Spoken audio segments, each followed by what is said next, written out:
The Willow Walk by Sinclair Part 1. From the drawer of his table Jasper Holt took a pane of window glass. He laid a sheet of paper on the glass and wrote, "Now is the time for all good men to come to the aid of their party." He studied his round business college script and rewrote the sentence in a small finicky hand, that of a studious old man. 10 times he copied the words in that false, pinched writing. He tore up the paper, burned the fragments in his large ash tray, and washed the delicate ashes down his stationary wash bowl.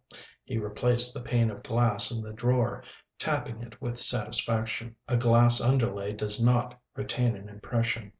Jasper Holt was as nearly respectable as his room, which, with its frilled chairs and pansy-painted pincushion, was the best in the aristocratic boarding house of Mrs. Lyons. He was a wiry, slightly bald, black-haired man of 38, wearing an easy gray flannel suit and a white carnation. His hands were peculiarly compact and nimble. He gave the appearance of being a youngish lawyer or bond salesman. Actually, he was senior paying teller in the Lumber National Bank in the city of Vernon. He looked at a thin, expensive gold watch. It was 6:30 on Wednesday, toward dusk of a tranquil spring day. He picked up his hooked walking stick and his gray silk gloves and trudged downstairs. He met his landlady in the lower hall and inclined his head. She effusively commented on the weather. "I shall not be there for dinner," he said amiably. "Very well, Mr. Holt. My, but aren't you always going out with your swell friends, though? I read in the Herald that you were going to be a star in another of those society plays in the community theater. I guess you'd be an actor if you wasn't a banker, Mr. Holt." "No, I'm afraid I haven't much temperament." His voice was cordial, but his smile was a mere mechanical sideways twist of the lip muscles. "You're the one that's got the stage presence. But you'd be a regular Ethel Barrymore if you didn't have to take care of us." "My, but you're such a flatterer." He bowed his way out and walked sedately down the street to a public garage. Nodding to the night attendant, but saying nothing, he started his roadster and drove out of the garage, away from the center of Vernon, toward the suburb of Rosebank. He did not go directly to Rosebank. He went 7 blocks out of his way and halted on Fandle Avenue, one of those petty main thoroughfares which, with their motion picture palaces, their groceries, laundries, undertakers' establishments, and lunch rooms, serve as local centers for districts of mean residences. He got out of the car and pretended to look at the tires, kicking them to see how much air they had.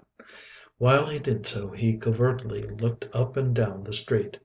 He saw no one whom he knew. He went into the Parthenon confectionery store. The Parthenon store makes a specialty of those ingenious candy boxes that resemble bound books.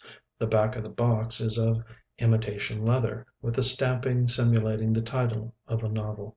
The edges are apparently the edges of a number of pages. But these pages are hollowed out, and the inside is to be filled with candy.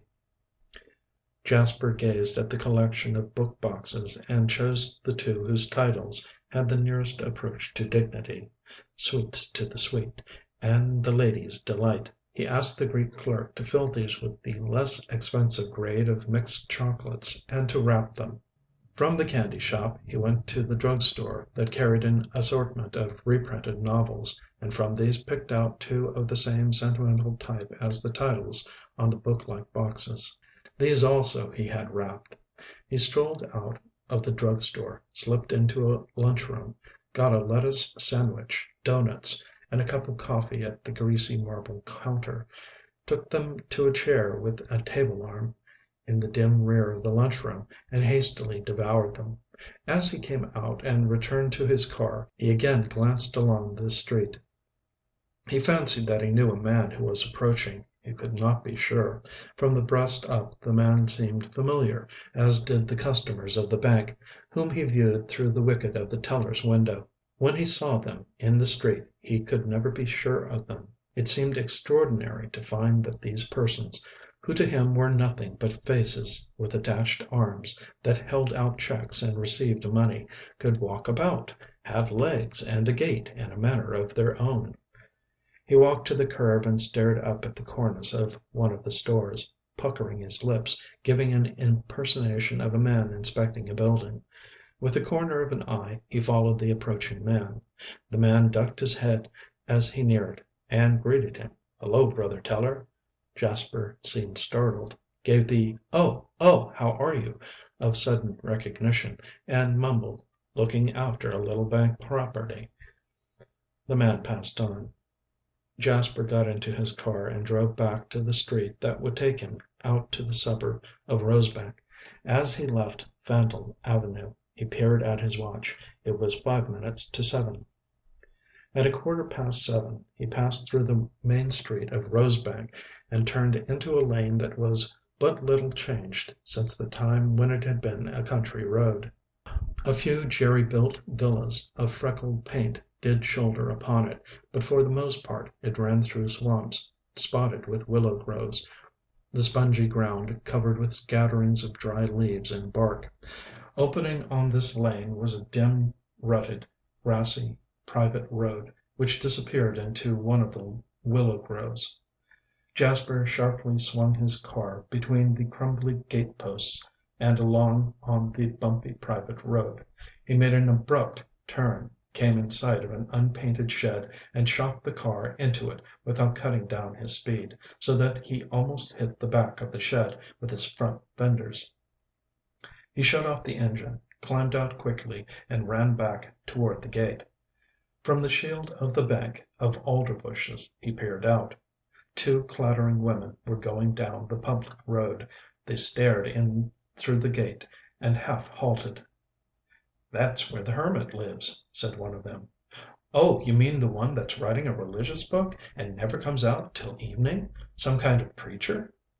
"Yes, that's the one. John Holt, I think his name is. I guess he's kind of crazy. He lives in the old Bodett house, but you can't see it from here. It's clear through the block on the next street." "I heard he was crazy, but I just saw an automobile go in here." "Oh, that's his cousin or brother or something. Lives in the city. They say he's rich, and such a nice fellow." The two women ambled on, their clatter blurring with distance. Standing behind the alders, Jasper rubbed the palm of one hand with the fingers of the other. The palm was dry with nervousness, but he grinned. He returned to the shed and entered a brick-paved walk, almost a block long, walled and sheltered by overhanging willows. Once it had been a pleasant path. Carved wooden benches were placed along it, and it widened to a court with a rock garden, a fountain, and a stone bench. The rock garden had degenerated into a riot of creepers sprawling over the sharp stones. The paint had peeled from the fountain, leaving its iron cupids and naiads eaten with rust. The bricks of the wall were smeared with lichens and moss and were untidy with windrows of dry leaves and caked earth. Many of the bricks were broken. The walk was hilly in its unevenness. From willows and bricks and scuffled earth rose a damp chill. But Jasper did not seem to note the dampness. He hastened along the walk to the house, a structure of heavy stone which, for this newish Midwestern land, was very ancient. It had been built by a French fur trader in 1839. The Chippewas had scalped a man in its dooryard. The heavy back door was guarded by an unexpectedly expensive modern lock. Jasper opened it with a flat key and closed it behind him. It locked on a spring. He was in a crude kitchen, the shades of which were drawn. He passed through the kitchen and dining room into the living room. Dodging chairs and tables in the darkness as though he was used to them, he went to each of the three windows of the living room and made sure that all the shades were down before he lighted the student lamp on the game-leg table. As the glow crept over the drab walls, Jasper bobbed his head with satisfaction. Nothing had been touched since his last visit. The room was musty with the smell of old green rep upholstery. and leather books. It had not been dusted for months. Dust sheeted the stiff red velvet chairs, the uncomfortable settee, the chill white marble fireplace, the immense glass fronted bookcase that filled one side of the room. The atmosphere was unnatural to this capable business man, this Jasper Holt. But Jasper did not seem oppressed. He briskly removed the wrappers from the genuine books and from the candy box imitations of books. One of the two wrappers he laid on the table and smoothed out. Upon this he poured the candy from the two boxes. The other wrapper and the strings he stuffed into the fireplace and immediately burned. Crossing to the bookcase, he unlocked one section on the bottom shelf. There was a row of rather cheap-looking novels on this shelf, and of these at least 6 were actually such candy boxes as he had purchased that evening. Only one shelf of the bookcase was given over to anything so frivolous as novels. The others were filled with black-covered, speckle-leaved, dismal books of history, theology, biography, the shabby genteel sort of books you find on the 15-cent table at a second-hand bookshop. Over these Jasper pored for a moment as though he was memorizing their titles. He took down the Life of Reverend Jeremiah Baldfish and read aloud. In those intimate discourses with his family that followed evening prayers, I once heard Brother Baldfish observe that Philo Judaeus, whose scholarly career always calls to mind the adumbrations of Melanchthon upon the essence of rationalism, was a mere sophist. Jasper slammed the book shut, remarking contentedly, "That'll do. Philo Judaeus. Good name to spring." He relocked the bookcase and went upstairs. In a small bedroom at the right of the upper hall an electric light was burning. Presumably the house had been deserted till Jasper's entrance, but a prowler in the yard might have judged from this ever-burning light that someone was in the residence. The bedroom was Spartan: an iron bed, one straight chair, a washstand, a heavy oak bureau. Jasper scrambled to unlock the bottom drawer of the bureau, yank it open, take out a wrinkled shiny suit of black, a pair of black shoes, a small black bow tie, a Gladstone collar, a white shirt with starched bosom, a speckly brown felt hat, and a wig, an expensive and excellent wig with artfully unkempt hair of a faded brown. He stripped off his attractive flannel suit, wing collar, blue tie, custom-made silk shirt and corduroy shoes, and speedily put on the wig and those gloomy garments. As he donned them, the corners of his mouth began to droop. Leaving the light on and his own clothes flung on the bed, he descended the stairs. He was obviously not the same Jasper, but less healthy, less practical, less agreeable, and decidedly more aware of the sorrow and long thoughts of the dreamer. Indeed, it must be understood that now he was not Jasper Holt, but Jasper's twin brother, John Holt, hermit and religious fanatic. End of Part 1 of The Willow Walk by Sinclair Lewis. Part 2.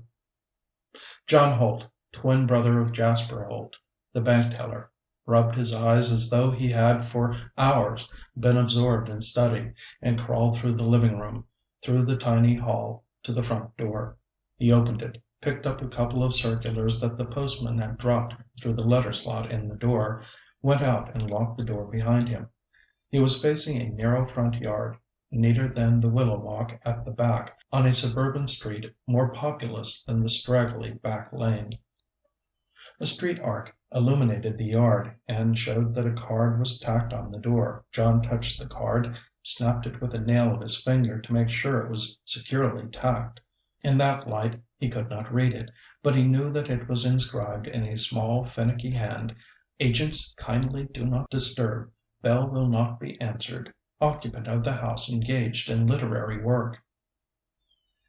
John stood on the doorstep until he made out his neighbor on the right, a large, stolid commuter, who was walking before his house smoking an after-dinner cigar.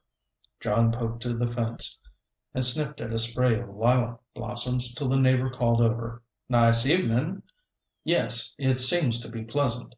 John's voice was like Jasper's, but it was more guttural, and his speech had less assurance. "How's the story going?" "It is very difficult. So hard to comprehend all the inner meanings of the prophecies. Well, I must be hastening to Soul Hope Hall. I trust we will see you there some Wednesday or Sunday evening. I bid you good night, sir." John wavered down the street to the drug store. He purchased a bottle of ink. In a grocery that kept open evenings he got 2 pounds of cornmeal, 2 pounds of flour, a pound of bacon, a half pound of butter, 6 eggs, and a can of condensed milk. "Shall we deliver them?" asked the clerk. John looked at him sharply. He realized that this was a new man, who did not know his customs. He said rebukingly, "No, I always carry my parcels. I am writing a book. I am never to be disturbed." He paid for the provisions out of a postal money order for $35 and received the change. The cashier of the store was accustomed to cashing these money orders, which were always sent to John from South Vernon by one R. J. Smith. John took the bundle of food and walked out of the store. "That fellow's kind of a nut, isn't he?" asked the new clerk. The cashier explained. "Yep, doesn't even take fresh milk. Uses condensed for everything. What do you think of that? And they say he burns up all his garbage. Never has anything in the ash can except ashes. If you knock at his door, he never answers it, fellow told me. All the time writing this book of his. Religious crank, I guess. Has a little income, though. Guess his folks were pretty well fixed. Comes out once in a while in the evening and pokes round town. We used to laugh about him, but we've kind of got used to him. Been here about a year, I guess it is." John was serenely passing down the main street of Rosebank. At the dingier end of it he turned in at a hallway marked by a lighted sign announcing in crude house painters' letters, "Soul Hope Fraternity Hall, Experience Meeting. All welcome." It was 8 o'clock. The members of the Soul Hope cult had gathered in their hall above a bakery. Theirs was a tiny, tight-minded sect. They asserted that they alone obeyed the scriptural tenets, that they alone were certain to be saved, that all other denominations were damned by unapostolic luxury, that it was wicked to have organs or ministers or any meeting places save plain halls. The members themselves conducted the meetings, one after another, rising to give an interpretation of the scriptures or to rejoice in gathering with the faithful, while the others commented with "Hallelujah" and "Amen, brother, amen."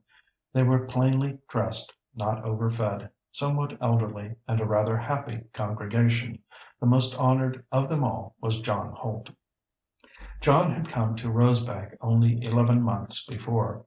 He had bought the Bodett house with the library of the recent occupant, a retired clergyman, and had paid for them in new $100 bills.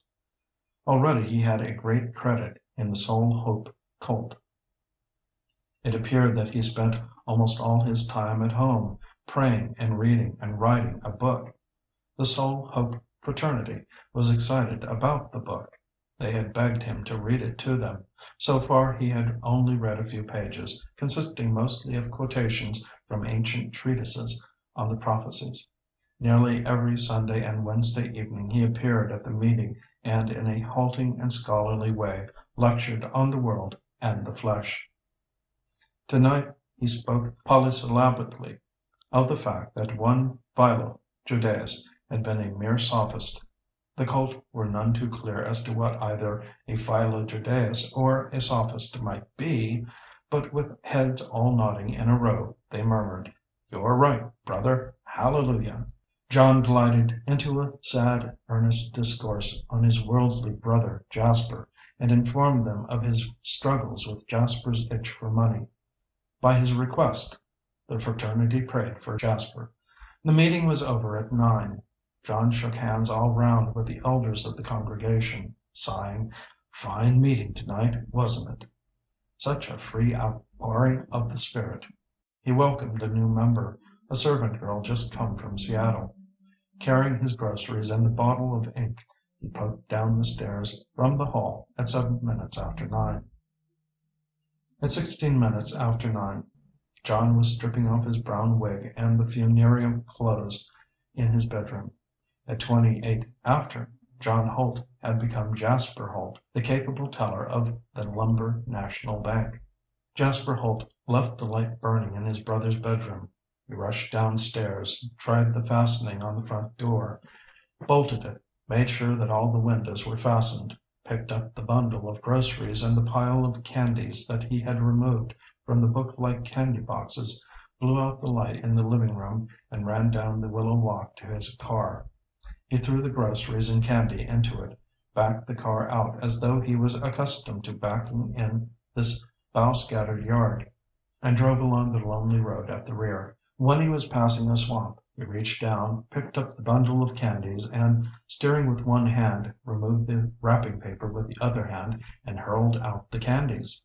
They showered along the weeds beside the road. The paper which had contained the candies, and upon which was printed the name of the Parthenon confectionery store, Jasper tucked into his pocket. He took the groceries item by item from the labeled bag containing them, thrust that bag also into his pocket, and laid the groceries on the seat beside him. On the way from Rosebank to the center of the city of Vernon, he again turned off the main avenue and halted at a goat-infested shack, occupied by a crippled Norwegian. He sounded the horn. The Norwegian's grandson ran out. "Here's a little more grub for you," bawled Jasper. "God bless you, sir. I don't know what we'd do if it wasn't for you," cried the old Norwegian from the door. But Jasper did not wait for gratitude. He merely shouted, "Bring you some more in a couple of days," as he started away. At 10:15 he drove up to the hall that housed the latest interest in Vernon society, the community theater. The boulevard set, the best people in town, belonged to the Community Theater Association, and the leader of it was the daughter of the general manager of the railroad. As a well-bred bachelor, Jasper Holt was welcome among them, despite the fact that no one knew much about him, except that he was a good bank teller and had been born in England. But as an actor he was not merely welcome, he was the best amateur actor in Vernon. His placid face could narrow with tragic emotion or puff out with comedy. His placid manner concealed a dynamo of emotion. Unlike most amateur actors, he did not try to act. He became the thing itself. He forgot Jasper Holt, and turned into a vagrant or a judge, a Bernard Shaw thought, a Lord Dunsany symbol, a Noel Coward man about town. The other one-act plays of the next program of the Community Theater had already been rehearsed. The cast of the play in which Jasper was to star were all waiting for him. So were the ladies responsible for the staging. They wanted his advice about the blue curtain for the stage window, about the baby spot that was out of order, about the higher interpretation of the rôle of the page in the piece, a rôle consisting of only 2 lines, but to be played by one of the most popular girls in the younger set. After the discussions and a most violent quarrel between 2 members of the play reading committee, the rehearsal was called. Jasper Holt still wore his flannel suit and wilting carnation, but he was not Jasper. He was the Duc de Saint Sava, a cynical, gracious, gorgeous old man, easy of gesture, tranquil of voice, shudderingly evil of desire. "If I could get a few more actors like you," cried the professional coach. The rehearsal was over at 11:30. Jasper drove his car to the public garage in which he kept it, and walked home. There he tore up and burned the wrapping paper bearing the name of the Parthenon confectionery store and the labeled bag that had contained the groceries. The community theater plays were given on the following Wednesday. Jasper Holt was highly applauded, and at the party at the Lakeside Country Club after the play he danced with the prettiest girls in town. He hadn't much to say to them, but he danced fervently, and about him was a halo of artistic success. That night his brother John did not appear at the meeting of the Soul Hope fraternity out in Rosebank. On Monday, 5 days later, while he was in conference with the president and the cashier of the Lumber National Bank, Jasper complained of a headache. The next day he telephoned to the president that he would not come down to work. He would stay home and rest his eyes, sleep, and get rid of the persistent headache. That was unfortunate, for that very day his twin brother made one of his frequent trips into Vernon and called at the bank. The president had seen John only once before, and by a coincidence it had happened on this occasion also Jasper had been absent, had been out of town. The president invited John into his private office. "Your brother is at home. Poor fellow has a bad headache. Hope he gets over it. We think a great deal of him here. You ought to be proud of him. Will you have a smoke?" As he spoke, the president looked John over. Once or twice when Jasper and the president had been out at lunch, Jasper had spoken of the remarkable resemblance between himself and his twin brother. But the president told himself that he didn't really see much resemblance. The features of the two were alike, but John's expression of chronic spiritual indigestion, his unfriendly manner, and his hair, unkempt and lifeless brown, where Jasper's was sleekly black about a shiny bald spot, made the president dislike John as much as he liked Jasper. And now John was replying: "No, I do not smoke. I can't understand how a man can soil the temple with drugs. I suppose I ought to be glad to hear you praise poor Jasper, but I am more concerned with his lack of respect for the things of the spirit. He sometimes comes to see me at Rosebank, and I argue with him, but somehow I can't make him see his errors and his flippant ways. We don't think he's flippant. We think he's a pretty steady worker." "But he's play acting and reading love stories. Well, I try to keep in mind the injunction, 'Judge not, that ye be not judged.' But I am pained to find my own brother giving up immortal promises for mortal amusements. Well, I'll go and call on him. I trust that some day we shall see you at Soul Hope Hall in Rosebank. Good day, sir." Turning back to his work, the president grumbled: "I am going to tell Jasper that the best compliment I can hand him is that he is not like his brother." And on the following day, another Wednesday, when Jasper reappeared at the bank, the president did make this jesting comparison, and Jasper sighed. "Oh, John is really a good fellow, but he's always gone in for metaphysics and Oriental mysticism and Lord knows what all, till he's kind of lost in the fog. But he's a lot better than I am. When I murder my landlady, or say when I rob the bank, chief, you go get John, and I bet you the best lunch in town that he'll do his best to bring me to justice. That's how square he is." "Square? Yes. Corners just sticking out. Well, when you do rob us, Jasper, I'll look up John. But do try to keep from robbing us as long as you can. I'd hate to have to associate with a religious detective in a boiled shirt." Both men laughed, and Jasper went back to his cage. His head continued to hurt, he admitted. The president advised him to lay off for a week. He didn't want to, he said. With the new munition industries due to the war in Europe, there was much increase in factory payrolls, and Jasper took charge of them.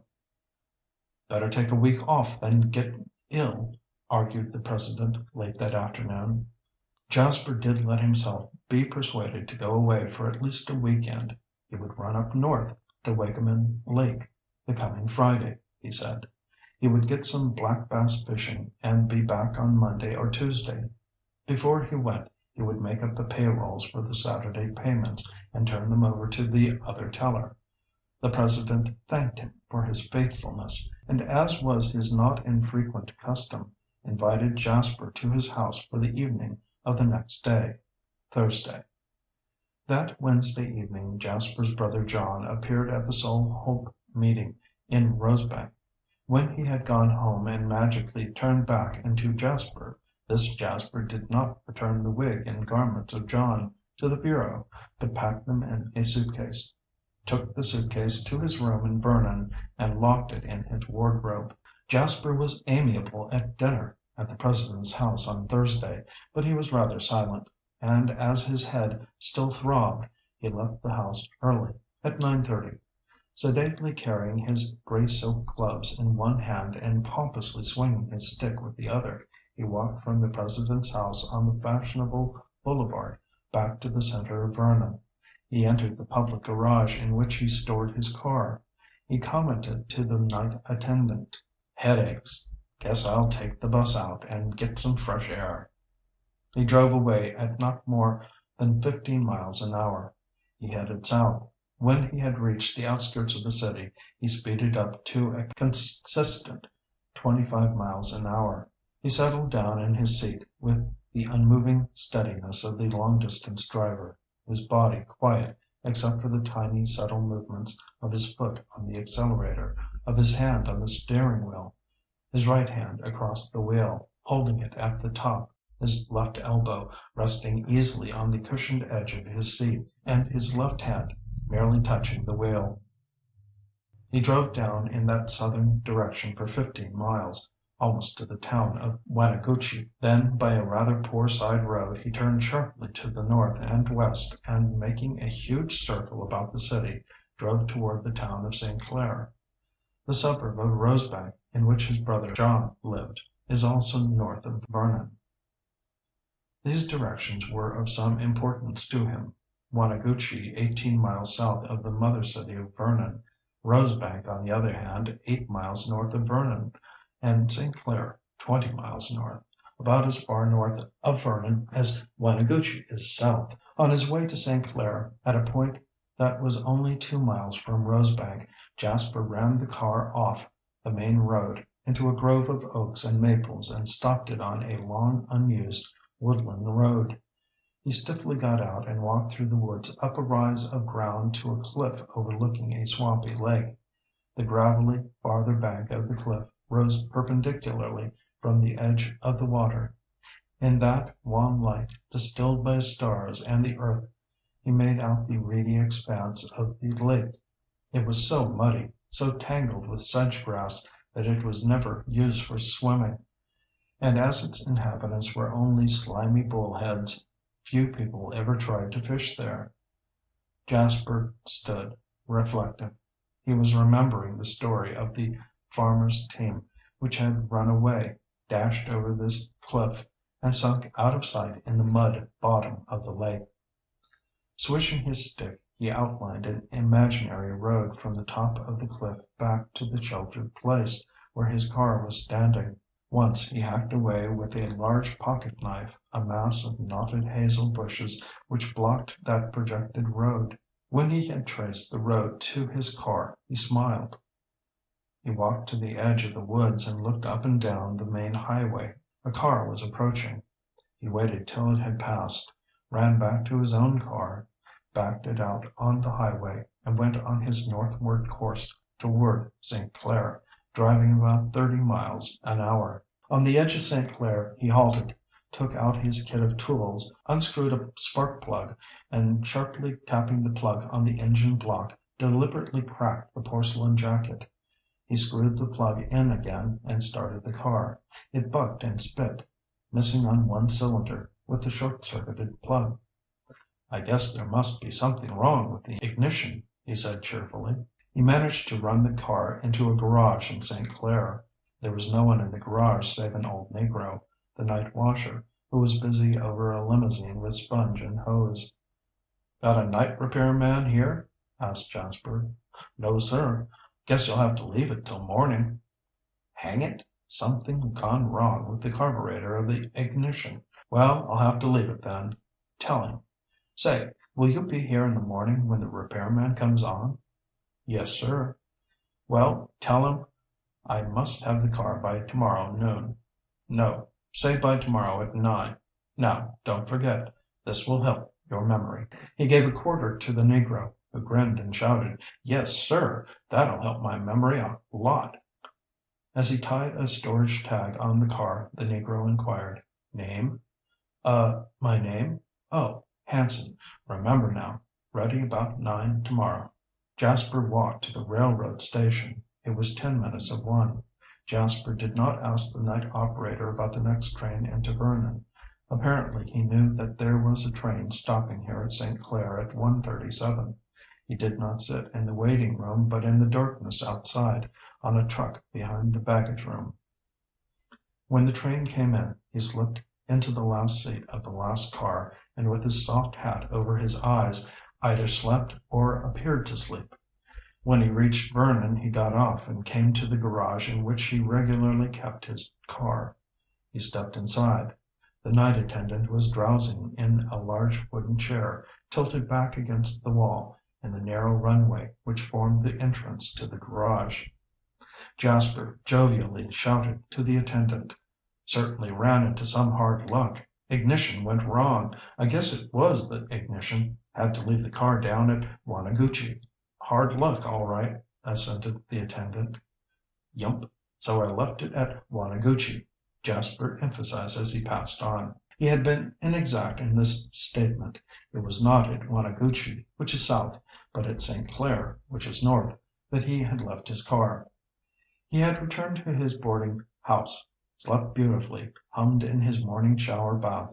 Yet at breakfast he complained of his continuous headache, and announced that he was going up north to Wakeman to get some bass fishing and rest his eyes. His landlady urged him to go. "Anything I can do to help you get away?" she queried.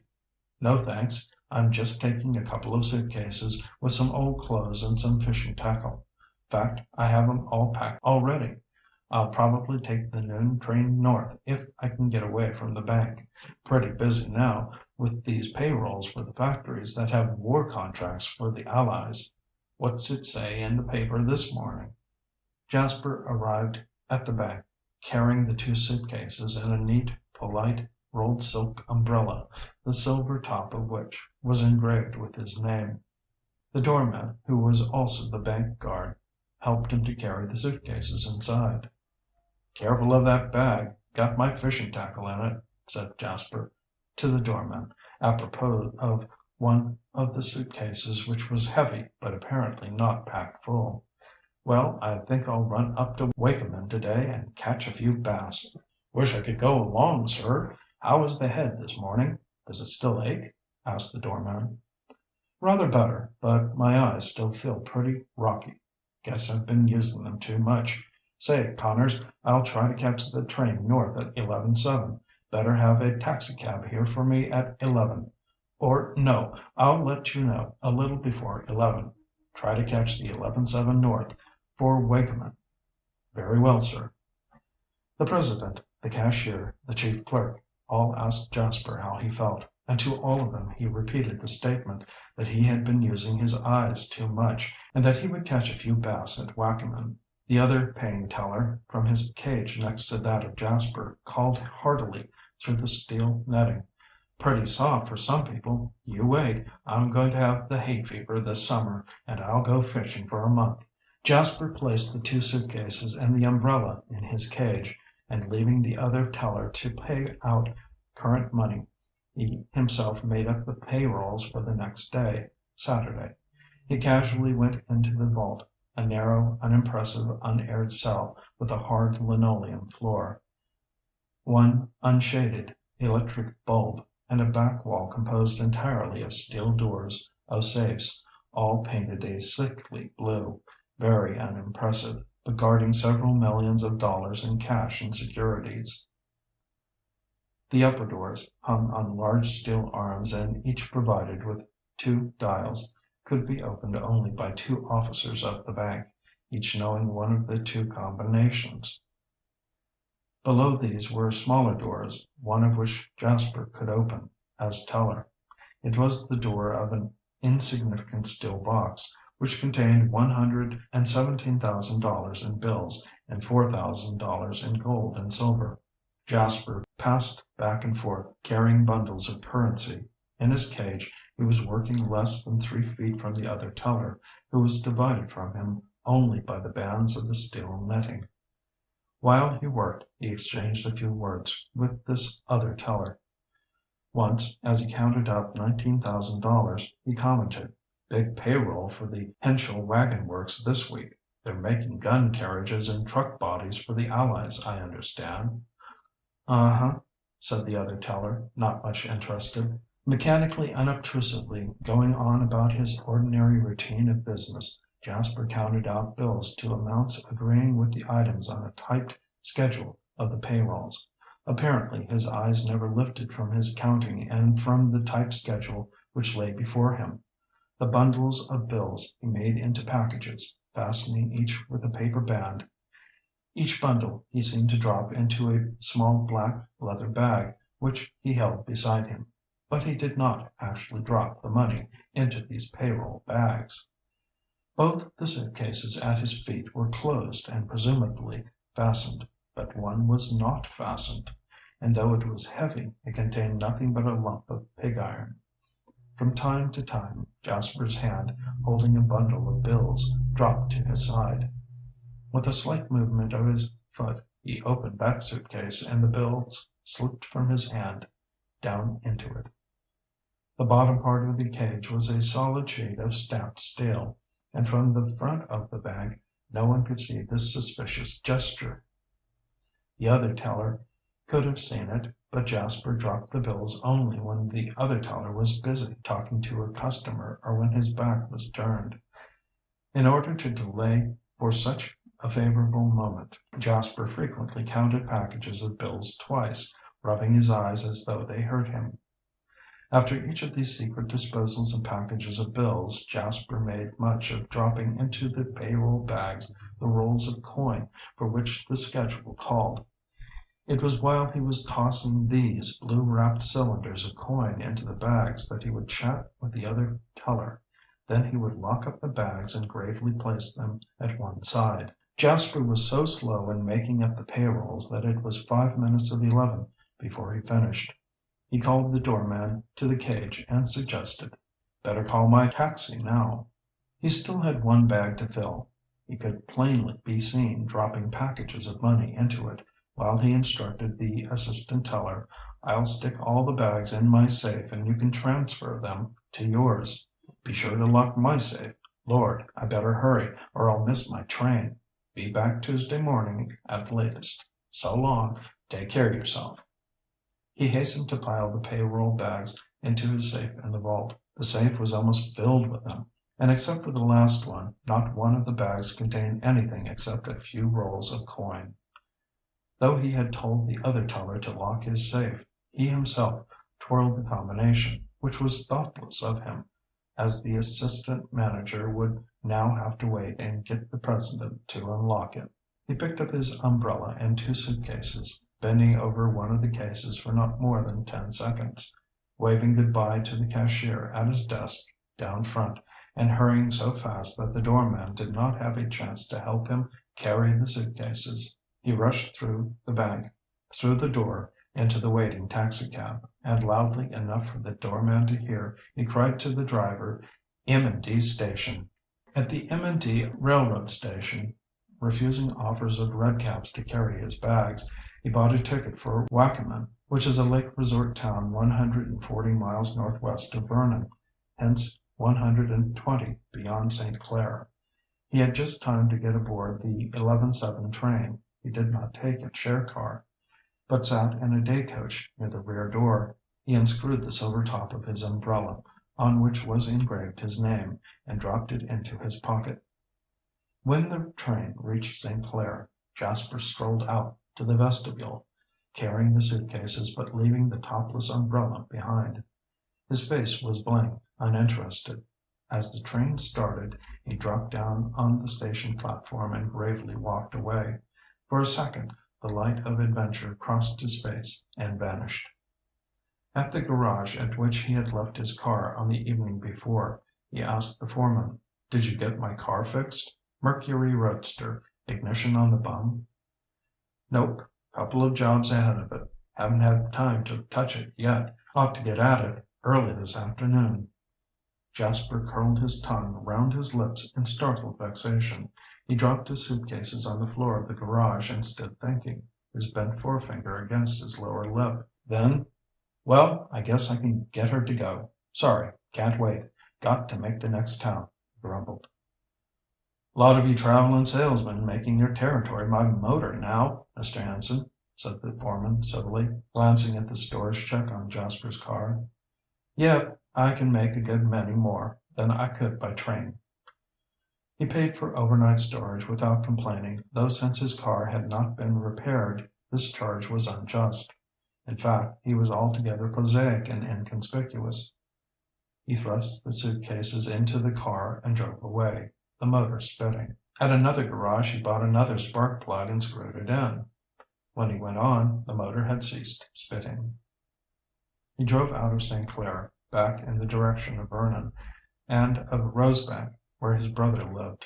He rammed the car into that thick grove of oaks and maples, only 2 miles from Rosebank, where he had paced off an imaginary road to the cliff overhanging the reedy lake. He parked his car in a grassy space beside the abandoned woodland road. He laid a light robe over the suitcases. From beneath the seat he took a can of deviled chicken, a box of biscuits, a canister of tea, a folding cooking kit, and a spirit lamp.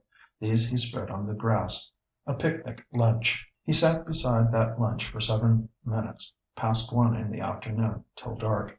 Once in a while he made a pretense of eating. He fetched water from the brook, made tea, opened the box of biscuits and the can of chicken. But mostly he sat still and smoked cigarette after cigarette. Once a Swede, taking this road as a shortcut to his truck farm, passed by and mumbled, "Picnic, eh?" "Yuh, taking the day off," said Jasper dully. The man went on without looking back.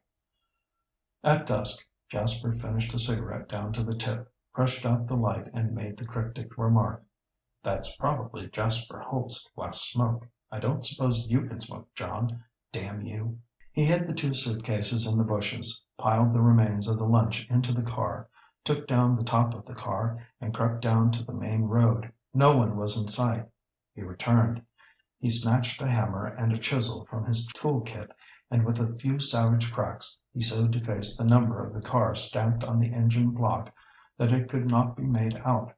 He removed the license numbers from fore and aft, and placed them beside the suitcases.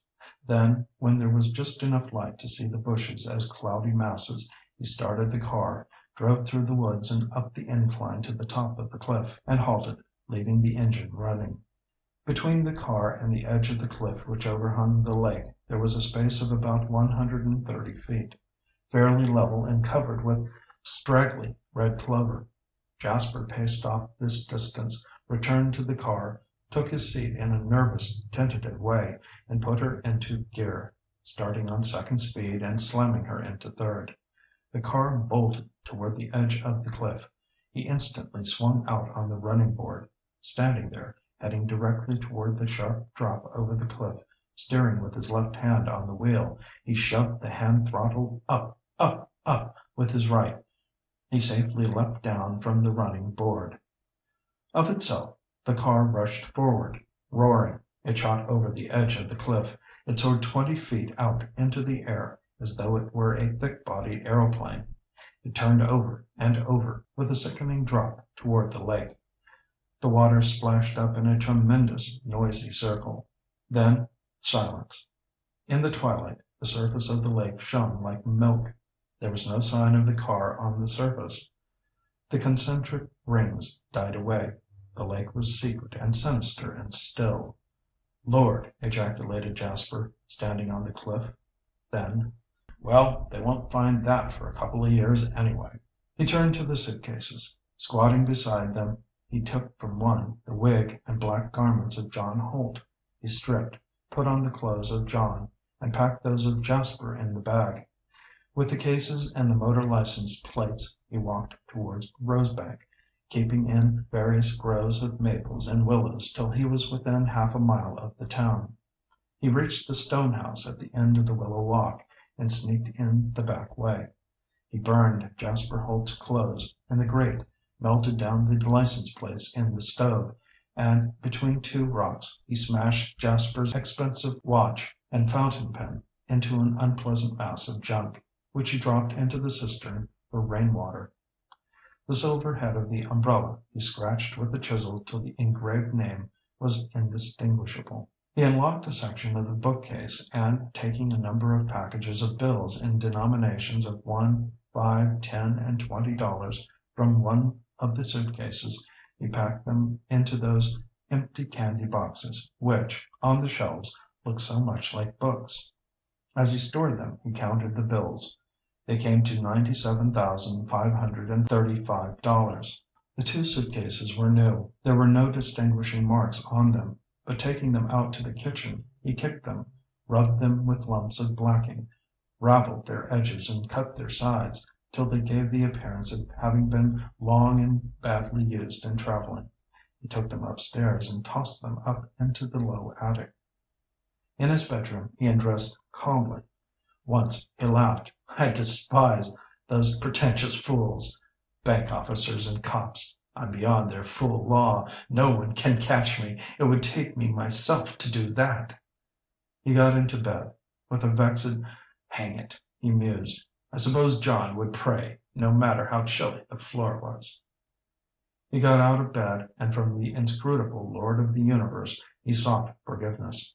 Not for Jasper Holt, but for the denominations who lacked the true faith of Soul Hope Fraternity. He returned to bed and slept till the middle of the morning, lying with his arms behind his head, a smile on his face.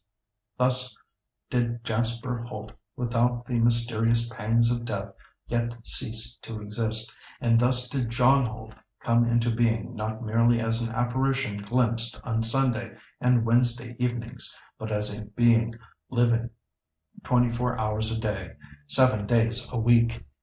End of Part 2 of The Willow Walk by Sinclair Lewis.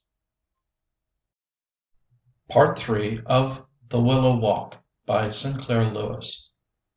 The inhabitants of Rosebank were familiar with the occasional appearances of John Holt, the eccentric recluse, and they merely snickered about him when on the Saturday evening following the Friday that has been chronicled, he was seen to come out of his gate and trudge down to a news and stationery shop on Main Street. He purchased an evening paper and said to the clerk, "You can have the Morning Herald delivered at my house every morning, 27 Humbert Avenue." "Yep, I know where it is. Thought you had kind of a grouch on newspapers," said the clerk, pertly. "Ah, did you indeed?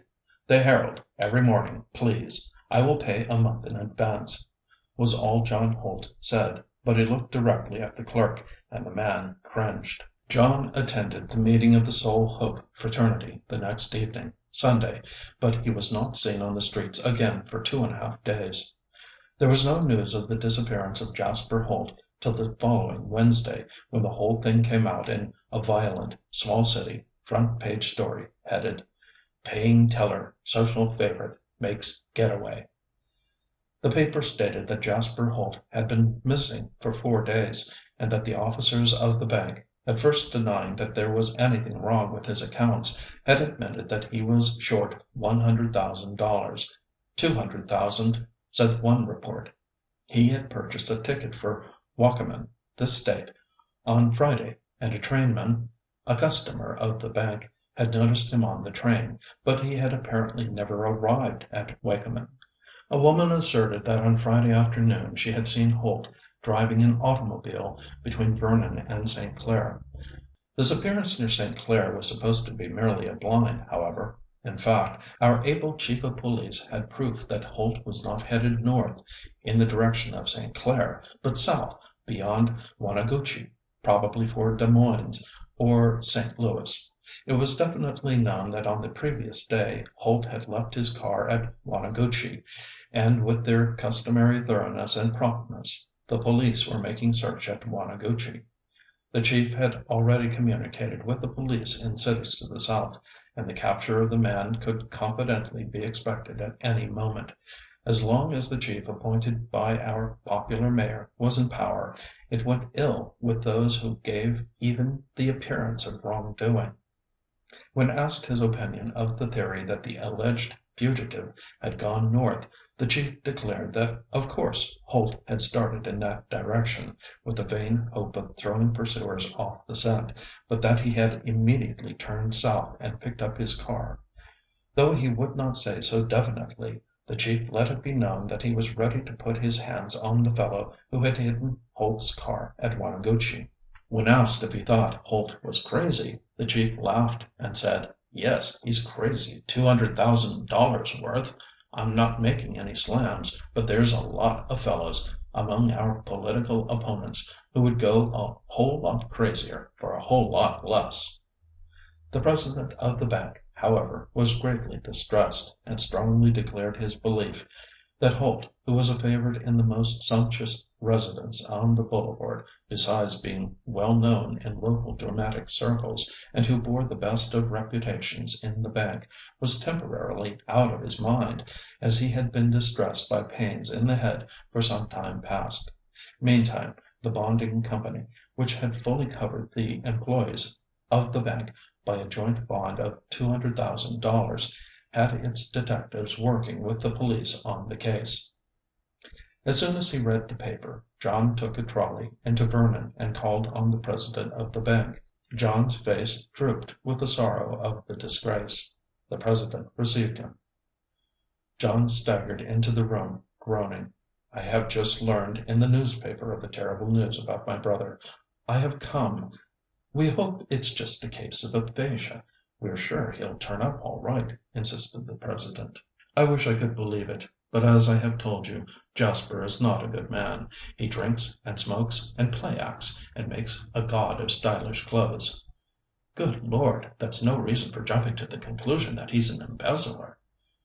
"I pray you may be right. But meanwhile I wish to give you any assistance I can. I shall make it my sole duty to see that my brother is brought to justice if it proves that he is guilty." "Good on you," mumbled the president. Despite this example of John's rigid honor, he could not get himself to like the man. John was standing beside him, thrusting his stupid face into his. The president pushed his hair a foot farther away and said disagreeably, "As a matter of fact, we were thinking of searching your house, if I remember. You live in Rosebank?" "Yes, and of course I shall be glad to have you search every inch of it, or anything else I can do. I feel that I share fully with my twin brother in this unspeakable sin. I'll turn over the key of my house to you at once. There is also a shed at the back where Jasper used to keep his automobile when he came to see me." He produced a large, rusty, old-fashioned door key and held it out, adding, "The address is 27 Humbert Avenue, Rosebank." "Oh, it won't be necessary, I guess," said the president, somewhat shamed, irritably waving off the key. "But I just want to help somehow. What can I do? Who is, in the language of the newspapers, who is the detective on the case? I'll give him any help. Tell you what you do. Go see Mr. Scanlon of the Mercantile Trust and Bonding Company, and tell him all you know." "I shall. I take my brother's crime on my shoulders. Otherwise I'd be committing the sin of Cain. You are giving me a chance to try to expiate our joint sin, and as Brother Jeremiah Bonfish was wont to say, it is a blessing to have an opportunity to expiate a sin, no matter how painful the punishment may seem to be to the mere physical being. As I may have told you, I am an accept member of the Soul Hope Fraternity, and though we are free from cant and dogma, it is our firm belief." Then for 10 dreary minutes John Holt sermonized, quoted forgotten books and quaint, ungenerous elders, twisted bitter pride and clumsy mysticism into fanatical spider-web.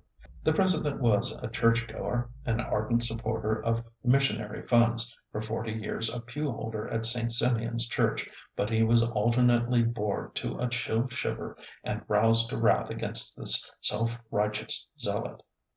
When he had rather rudely got rid of John Holt, he complained to himself, "Curse it, I oughtn't to, but I must say I prefer Jasper the sinner to John the saint. Umph, what a smell of damp cellars the fellow has. He must spend all his time picking potatoes. Say, by thunder, I remember that Jasper had the infernal nerve to tell me once that if he ever robbed the bank I was to call John in. I know why now. John is the kind of egotistical fool that would muddle up any kind of a systematic search. Well, Jasper, sorry, but I'm not going to have anything more to do with John than I can help." John had gone to the Mercantile Trust and Bonding Company, had called on Mr. Scanlon, and was now wearying him by a detailed and useless account of Jasper's early years and recent vices. He was turned over to the detective employed by the Bonding Company to find Jasper. The detective was a hard, noisy man who found John even more tedious. John insisted on his coming out to examine the house in Rosebank, and the detective did so, but sketchily, trying to escape. John spent at least 5 minutes in showing him the shed where Jasper had sometimes kept his car. He also attempted to interest the detectives in his precious but spotty books. He unlocked one section of the case, dragged down a 4-volume set of sermons, and started to read them aloud. The detective interrupted. "Yeah, that's great stuff, but I guess we aren't going to find your brother hiding behind those books." The detective got away as soon as possible. After insistently explaining to John that if they could use his assistance they would let him know. "If I can only expiate—" "Yeah, sure, that's all right," wailed the detective, fairly running toward the gate. John made one more visit to Vernon that day. He called on the chief of city police. He informed the chief that he had taken the bonding company's detective through his house, but wouldn't the police consent to search it also? He wanted to expiate. The chief patted John on the back, advised him not to feel responsible for his brother's guilt, and begged, "Skip along now. Very busy." As John walked to the Soul Hope meeting that evening, dozens of people murmured that it was his brother who had robbed the Lumber National Bank. His head was bowed with shame. At the meeting he took Jasper's sin upon himself, and prayed that Jasper would be caught and receive the blessed healing of punishment. The others begged John not to feel that he was guilty. Was he not one of the Soul Hope brethren who alone in this wicked and perverse generation were assured of salvation? On Thursday, on Saturday morning, on Tuesday, and on Friday, John went into the city to call on the president of the bank and the detective. Twice the president saw him, and was infinitely bored by his sermons. The third time he sent word that he was out. The fourth time he saw John, but curtly explained that if John wanted to help them the best thing he could do was to stay away. The detective was out all 4 times. John smiled meekly and ceased to try to help them. Dust began to gather on certain candy boxes on the lower shelf of his bookcase, save for one of them, which he took out now and then. Always after he had taken it out, a man with faded brown hair and a wrinkled black suit, a man signing himself R. J. Smith, would send a fair-sized money order from the post office at South Vernon to John Holt at Rosebank, as he had been doing for more than 6 months. These money orders could not have amounted to more than $25 a week, but that was even more than an ascetic like John Holt needed. By day John sometimes cashed these at the Rosebank post office, but usually, as had been his custom, he cashed them at his favorite grocery when he went out in the evening. In conversation with a commuter neighbor who every evening walked out and smoked an after-dinner cigar in the yard at the right, John was frank about the whole lamentable business of his brother's defalcation. He wondered, he said, if he had not shut himself up with his studies too much, and neglected his brother. The neighbor ponderously advised John to get out more. John let himself be persuaded, at least to the extent of taking a short walk every afternoon, and of letting his literary solitude be disturbed by the delivery of milk, meat, and groceries. He also went to the public library, and in the reference room glanced at books on Central and South America, as though he was planning to go south some day. But he continued his religious studies. It may be doubted if previous to the embezzlement John had worked very consistently on his book about Revelation.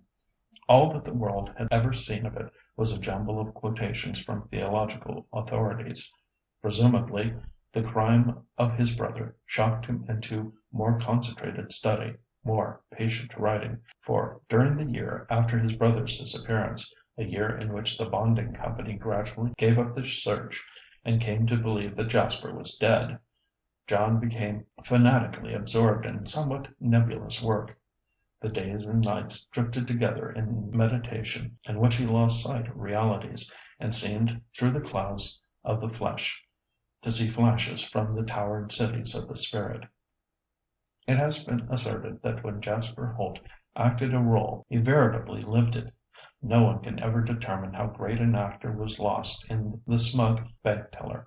To him were imperial triumphs denied, yet he was not without material reward. For playing his most subtle part he received $97,000. It may be that he earned it. Certainly for the risk entailed it was but a fair payment. Jasper had meddled with the mystery of personality, and was in peril of losing all consistent purpose, of becoming a wandering Jew of the spirit, a strangled body walking. End of Part 3. Part 4. The sharp-pointed willow leaves had twisted and fallen after the dreary rains of October. Bark had peeled from the willow trunks, leaving gashes of bare wood that was a wet and sickly yellow. Through the denuded trees bulked the solid stone of John Holt's house. The patches of earth were greasy between the tawny knots of grass stems. The bricks of the walk were always damp now. The world was hunched up in this pervading chill. As melancholy as the sick earth seemed, the man who, in a slaty twilight, paced the willow walk. His step was slack, his lips moved with the intensity of his meditation. Over his wrinkled black suit and bleak shirt bosom was a worn overcoat, the velvet collar turned green. He was considering. "There's something to all this. I begin to see. I don't know what it is. I do see. But there's lights. Supernatural world that makes food and bed seem ridiculous. I really am beyond the law. I make my own law. Why shouldn't I go beyond the law of vision and see the secrets of life? But I sinned, and I must repent. Some day. I need not return the money. I see now that it was given me so that I could lead this life of contemplation. But the ingratitude to the President, to the people who trusted me. Am I but the most miserable of sinners, and as the blind? Voices. I hear conflicting voices, some praising me for my courage, some rebuking."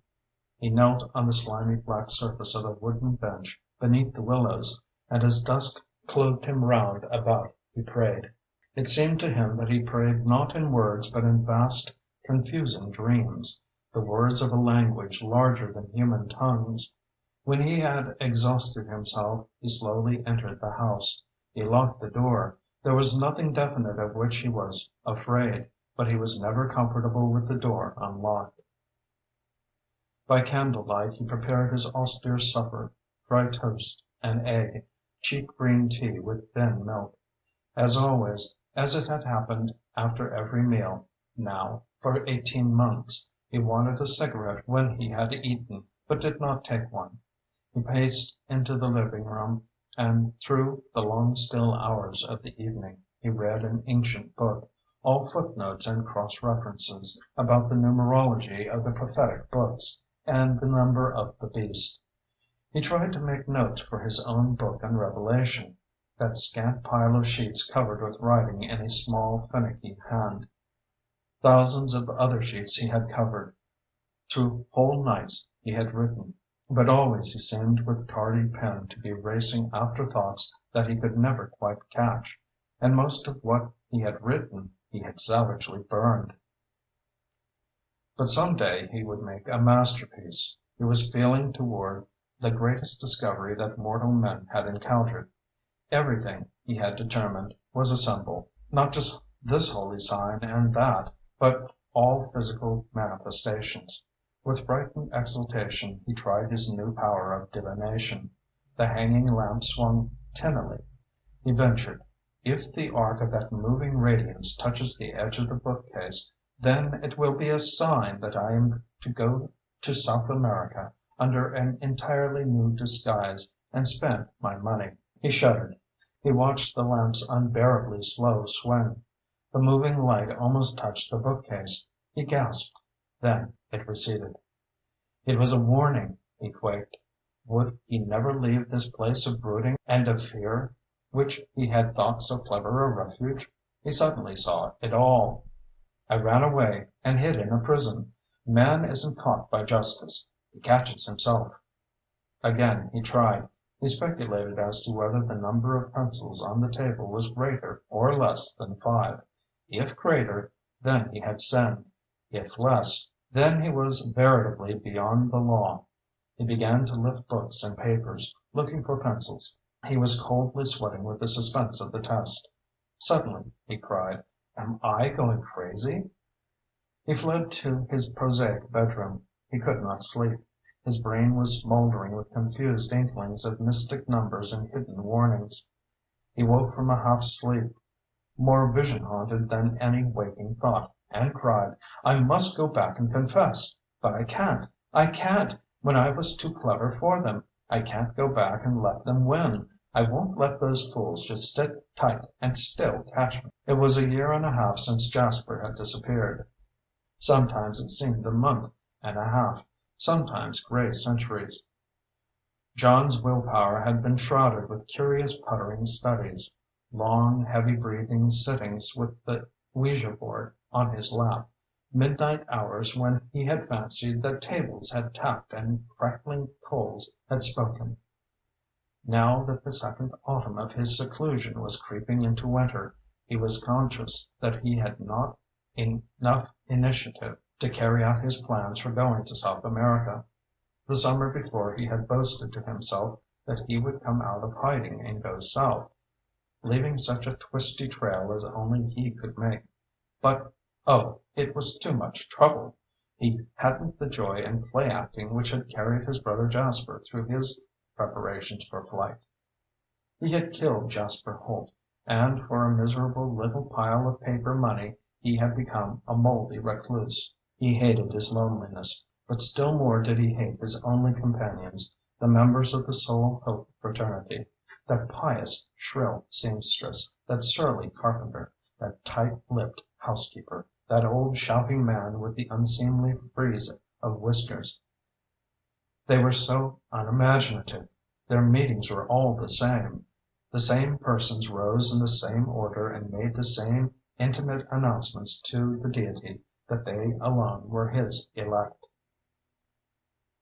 At first it had been an amusing triumph to be accepted as the most eloquent among them, but that had become commonplace, and he resented their daring to be familiar with him, who was, he felt, the only man of all men living who beyond the illusions of the world saw the strange beatitude of higher souls. It was at the end of November, during a Wednesday meeting at which a red-faced man had, for a half hour, maintained that he couldn't possibly sin, that the cumulative ennui burst in John Holt's brain. He sprang up. He snarled. "You make me sick, all of you. You think you're so certain of sanctification that you can't do wrong. So did I, once. Now I know that we are all miserable sinners. Really are. You all say you are, but you don't believe it. I tell you that you there that have just been yammering, and you, Brother Judkins, with the long twitching nose, and I, most unhappy of men, we must repent, confess, expiate our sins, and I will confess right now, I stole." Terrified, he darted out of the hall, and hatless, coatless, tumbled through the main street of Rosebank, not ceased till he had locked himself in his house. He was frightened because he had almost betrayed his secret, yet agonized because he had not gone on, really confessed, and gained the only peace he could ever know now, the peace of punishment. He never returned to Soul Hope Hall. Indeed, for a week he did not leave his house, save for midnight prowling in the Willow Walk. Quite suddenly he became desperate with the silence. He flung out of the house, not stopping to lock or even close the front door. He raced uptown, no topcoat over his rotting garments, only an old gardener's cap on his thick brown hair. People stared at him. He bore it with resigned fury. He entered a lunchroom, hoping to sit inconspicuously and hear men talking normally about him. The attendant at the counter gaped. John heard a mutter from the cashier's desk. "There's that crazy Hermit." All of the half dozen young men loafing in the place were looking at him. He was so uncomfortable that he could not eat even the milk and sandwich he had ordered. He pushed them away and fled, a failure in the first attempt to dine out that he had made in 18 months, a lamentable failure to revive that Jasper Holt whom he had coldly killed. He entered a cigar store and bought a box of cigarettes. He took joy out of throwing away his asceticism. But when, on the street, he lighted a cigarette, it made him so dizzy that he was afraid he was going to fall. He had to sit down on the curb. People gathered. He staggered to his feet and up an alley.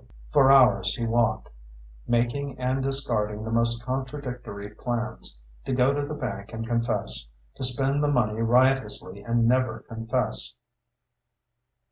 It was midnight when he returned to his house. Before it, he gasped. The front door was open. He chuckled with relief as he remembered that he had not closed it. He sauntered in. He was passing the door of the living room, going directly up to his bedroom, when his foot struck an object the size of a book, but hollow sounding. He picked it up. It was one of the book-like candy boxes, and it was quite empty. Frightened, he listened. There was no sound. He crept into the living room and lighted the lamp. The doors of the bookcase had been wrenched open. Every book had been pulled out on the floor. All of the candy boxes, which that evening had contained almost $96,000, were in a pile, and all of them were empty. He searched for 10 minutes, but the only money he found was one $5 bill, which had fluttered under the table. In his pocket he had $1.16. John Holt had $6.16. No job, no friends, and no identity. End of Part 4. Part 5. When the president of the Lumber National Bank was informed that John Holt was waiting to see him, he scowled. "Lord, I'd forgotten that minor plague. Must be a year since he's been here. Oh, let him. No, hanged if I will. Tell him I'm too busy to see him. That is, unless he's got some news about Jasper. Pump him and find out." The president's secretary sweetly confided to John: "I'm so sorry, but the president is in conference just now. What was it you wanted to see him about?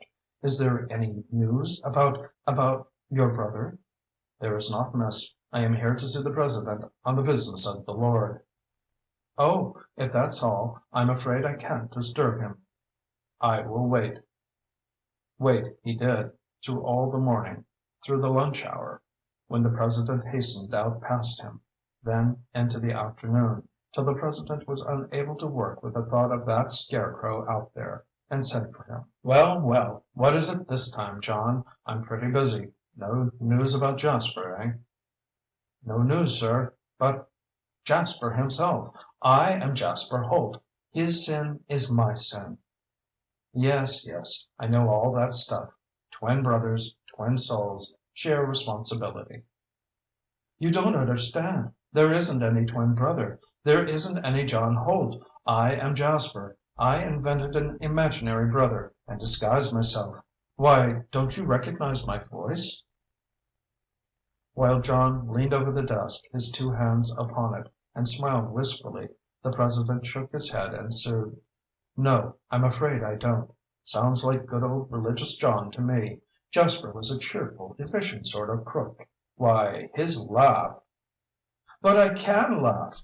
The dreadful croak which John uttered was the cry of an evil bird of the swamps. The president shuddered. Under the edge of the desk his fingers crept toward the buzzer by which he summoned his secretary. They stopped as John urged: "Look, this wig. It's a wig. See, I am Jasper." He had snatched off the brown thatch. He stood expectant, a little afraid. The president was startled, but he shook his head and sighed. "You poor devil. Wig, all right, but I wouldn't say that hair was much like Jasper's." He motioned toward the mirror in the corner of the room. John wavered to it, and indeed he saw that his hair had turned from Jasper's thin, sleek blackness to a straggle of damp gray locks writhing over a yellow skull. He begged pitifully: "Oh, can't you see I am Jasper? I stole $97,000 from the bank. I want to be punished. I want to do anything to prove. Why, I've been at your house. Your wife's name is Evelyn. My salary here was—" "My dear boy, don't you suppose that Jasper might have told you all these interesting facts?" I'm afraid the worry of this has, pardon me if I'm frank, but I'm afraid it's turned your head a little, John." "There isn't any John. There isn't. There isn't." "I'd believe that a little more easily if I hadn't met you before Jasper disappeared." "Give me a piece of paper. You know my writing." With clutching claws, John seized a sheet of bank stationery and tried to write in the round script of Jasper. During the past year and a half he had filled thousands of pages with the small finicky hand of John. Now, though he tried to prevent it, after he had traced two or three words in large but shaky letters, the writing became smaller, more pinched, less legible. Even while John wrote, the president looked at the sheet and said easily, "Afraid it's no use. That isn't Jasper's fist. See here, I want you to get away from Rosebank. Go to some farm. Work outdoors. Cut off this fuming and fussing. Get some fresh air in your lungs." The president rose and purred. "Now I'm afraid I have some work to do." He paused, waiting for John to go. John fiercely crumpled the sheet and hurled it away. Tears were in his weary eyes. He wailed, "Is there nothing I can do to prove I am Jasper?" "Why, certainly. You can produce what's left of the 97,000." John took from his ragged waistcoat pocket a $5 bill and some change. "Here's all there is. 96,000 of it was stolen from my house last night." Sorry though he was for the madman, the president could not help laughing. Then he tried to look sympathetic, and he comforted. "Well, that's hard luck, old man. Let's see. You might produce some parents or relatives or somebody to prove that Jasper never did have a twin brother." "My parents are dead, and I've lost track of their kin. I was born in England. Father came over when I was 6. There might be some cousins or some old neighbors, but I don't know. Probably impossible to find out in these war times without going over there." "Well, I guess we'll have to let it go, old man." The president was pressing the buzzer for the secretary and gently bidding her, "Show Mr. Holt out, please." From the door, John desperately tried to add, "You will find my car sunk." The door had closed behind him. The president had not listened. The president gave orders that never, for any reason, was John Holt to be admitted to his office again. He telephoned to the bonding company that John Holt had now gone crazy, that they would save trouble by refusing to admit him. John did not try to see them. He went to the county jail. He entered the keeper's office and said quietly, "I have stolen a lot of money, but I can't prove it. Will you put me in jail?" The keeper shouted, "Get out of here! You hobos always spring that when you want a good warm lodging for the winter. Why the devil don't you go to work with a shovel in the sand pits? They are paying $2.75 a day." "Yes, sir," said John timorously. "Where are they?" End of Part 5. End of The Willow Walk by Sinclair Lewis.